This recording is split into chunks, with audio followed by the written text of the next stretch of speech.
بسم اللہ الرحمن الرحیم۔ السلام علیکم دوستو، ارطغرل کا مقبرہ سعود شہر کے علاقے بیلجک میں موجود ہے۔ یاد رہے کہ یہ وہ علاقہ ہے جس پر ارطغرل غازی نے حکومت کی تھی اور اس علاقے پر آپ کچھ عرصہ سردار اعلیٰ مقرر ہوئے تھے۔ ارطغرل غازی کا مقبرہ کب تعمیر کیا گیا اس بارے میں حتمی طور پر کچھ نہیں کہا جا سکتا، مگر یہ بات طے ہے کہ عثمان غازی کے دور میں یہ صرف ایک کچی قبر تھی، مگر 4تھی صدی میں ان کا مقبرہ بنا دیا گیا تھا۔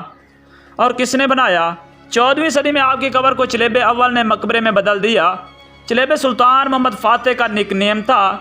چلیب کے علاوہ سلطان محمد فاتح کرسچیا کے نام سے بھی مشہور ہیں۔ کرسچیا کا مطلب ہے سردار کا بیٹا۔ ارطغرل کا جو مقبرہ آپ تعمیر کروایا گیا اس پر جو آیات لکھی گئی ہیں وہ پہلے نہیں تھیں۔ چھت پر آسمان کی تصویر تھی جو 3 جنگجو والی کائنات کی طرف اشارہ کرتے تھے اور چھت پر آسمان کا منظر بنایا گیا تھا۔ دیواروں پر ایسی تصاویر تھیں جو کہ سورج، شجر حیات یعنی زندگی کا درخت اور زندگی کی طرف اشارہ کرتے تھے۔ تاہم ان کی کھدائی جب کی گئی ان کے بارے میں بہت سی تفصیلات سے آگاہ کیا گیا۔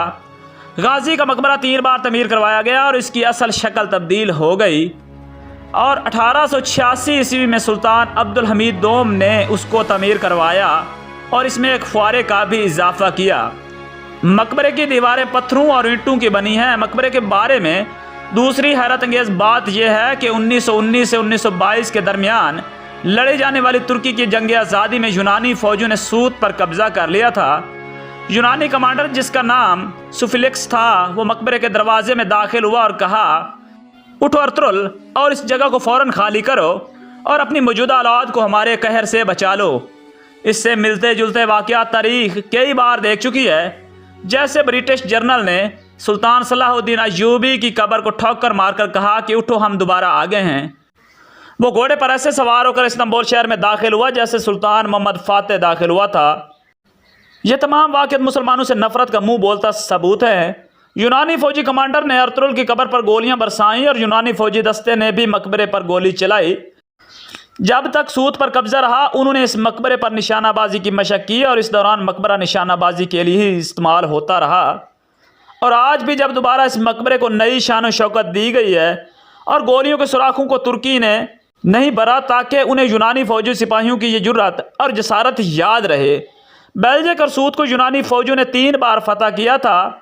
پہلی بار 8 جنوری سے 11 جنوری 1921 تک، دوسری بار 24 مارچ سے 21 اپریل 1921 تک، اور تیسری بار 12 جولائی 1921 سے 6 ستمبر 1922 تک۔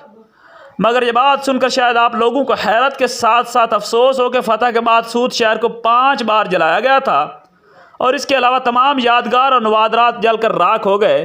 ایک تختی پر یونانی فوج کی نشانہ بازی کی گستاخیوں کی تفصیل درج ہے جو انہوں نے مقبرے پر گولیاں برسا کر کی تھی، جبکہ کمرے کے باہر ایک تختی پر ارطغرل غازی کی وصیت درج ہے۔